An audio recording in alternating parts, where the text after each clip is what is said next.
আপনি যখন বউয়ের কথা শুনবেন তখন মা বলবে এই কুলাঙ্গারকে জন্ম দিয়ে আমি ভুল করেছি। আর আপনি যখন মা ভক্ত হবেন তখন আপনার বউ বলবে এই বেটার ঘরে এসে আমার জীবনটাই শেষ। পুরুষ বাঁচে কতদিন? যতদিন না পুরুষ বিয়ে করবে একটা পুরুষ বাঁচে ঠিক ততদিন। এখন আপনারা প্রশ্ন করতে পারেন কিভাবে? একটা পুরুষ বিয়ের আগে আসলে পুরুষ থাকে, আর বিয়ের পরে সে কোনোদিনই পুরুষের মতো বাঁচতে পারে না। অনেক মেয়েদের কথা তো আছে পুরুষ নাকি স্বাধীন, যখন যা ইচ্ছা তখন তাই করতে পারে, যখন যেখানে ইচ্ছা সেখানে যেতে পারে। আসলে স্বাধীনতাটা ততদিনই থাকে যতদিন একটা পুরুষ বিয়ে করে।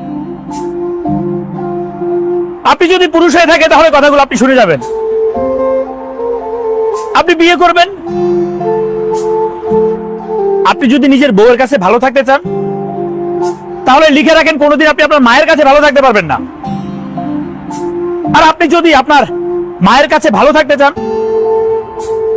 তাহলে সেটাও লিখে রাখেন কোনোদিন আপনি আপনার ঘরের যে সহধর্মিণী আছেন তার কাছে ভালো থাকতে পারবেন না। আপনি যখন বউয়ের কথা শুনবেন তখন মা বলবে এই কুলাঙ্গারকে জন্ম দিয়ে আমি ভুল করেছি। আর আপনি যখন মা ভক্ত হবেন তখন আপনার বউ বলবে এই বেটার ঘরে এসে আমার জীবনটাই শেষ।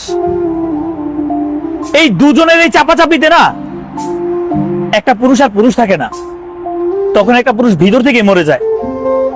আসলে কি জানেন, কোথাও আমি পড়েছিলাম একটা স্ট্যাটাসের মধ্যে, পুরুষ কখনো অসুস্থতায় মরে না,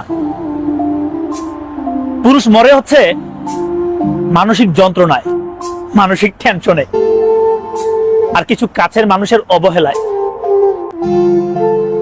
একটা পুরুষ যে একটা মানুষ, বিয়ের পর কিছু ফ্যামিলি আছেন সেই ফ্যামিলির মা আর বউ, কাছের কিছু মানুষ তারা ভুলেই যায় যে সেও একটা মানুষ। আজকের এই কথাগুলোতে হয়তো বা অনেক বোন আছেন তার বিরোধিতা করে।